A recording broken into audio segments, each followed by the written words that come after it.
Luhut, presiden tanpa dipilih tapi mengatur negeri. Luhut Binsar Panjaitan lahir dari kesederhanaan di Toba, Samosir. Ayahnya supir bus, ibunya ibu rumah tangga. Tapi simbol kejujuran dan disiplin mereka melahirkan lulusan terbaik Akabri tahun 1970, penerima Adhi Makayasa dari Pangkalan Intelijen Kopassus. Ia mendirikan Detasmen 81, pasukan elit penanggulangan teror yang menjadi mesin senyap meredam ancaman dari dalam negeri. Setelah pensiun, ia tak hilang.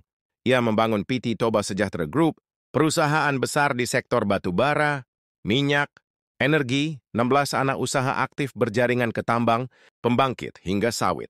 Kekayaannya meningkat drastis dari 7 miliar di 2001, menjadi ratusan miliar pada 2021. Ia merangsek ke pemerintahan. Dubes RI untuk Singapura 1999-2000. Menteri Perindustrian dan Perdagangan di era Gus Dur, Kepala Staf Kepresidenan Jokowi 2014-16, Menko Polhukam 2015-2016, Menko Kemaritiman dan Investasi 2016-2024, sekarang Ketua Dewan, Ekonomi Nasional dan Penasihat. Digital Presiden Prabowo 2024-2029. Dia tak pernah dipilih tapi kekuasaannya terus tumbuh. Tidak ada pemilih yang menuntunnya ke kursi. Strategis, tapi ia yang menempatkan kursi pada siapapun yang perlu dijaga. Luhut adalah Mr. Fix-It, pengatur investasi besar, hubungan strategis, dan penjaga stabilitas negara, kata pakar CSIS. Bila skenario otoriter terus-menerus dibongkar, Soeharto, SBY, lalu Jokowi, Luhut konsisten muncul. Stabil di balik layar, tak tergoyahkan. Proyek megaproyek IKN, vaksin, investasi Cina, pelabuhan, hingga holding tambang dikelola orang-orang dekatnya.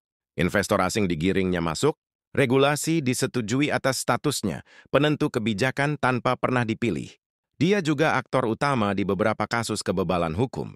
Aksi hukum terhadap aktivis Haris Azhar dan Fathia, Maulidianti dikritik sebagai pembungkaman ekspresi rakyat. Selaku petinggi Golkar dan pelindung elit, ia menjaga ruang kosongnya demokrasi, yang terus dijaga sistem agar selalu dikelola atas namanya.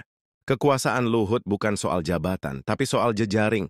Sepupu keponakan Pandu Patria Syahrir duduk di bursa dan tambang batubara utama, memperkuat koneksinya di sektor pertambangan dan energi. Keluarga besar ikut militer. Putra dan menantunya tetap jaga kekuasaan. Struktural negara lewat Kopassus dan Pas Pampres.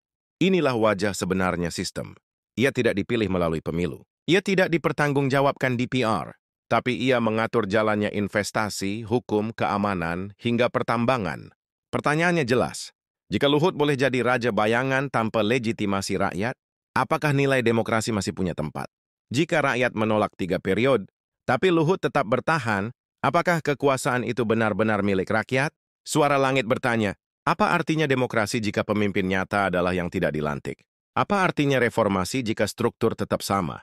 Dan siapa yang sebenarnya mengatur negeri ini? Rakyat atau Luhut Panjaitan? Suara langit, ketika rakyat tak lagi punya mikrofon.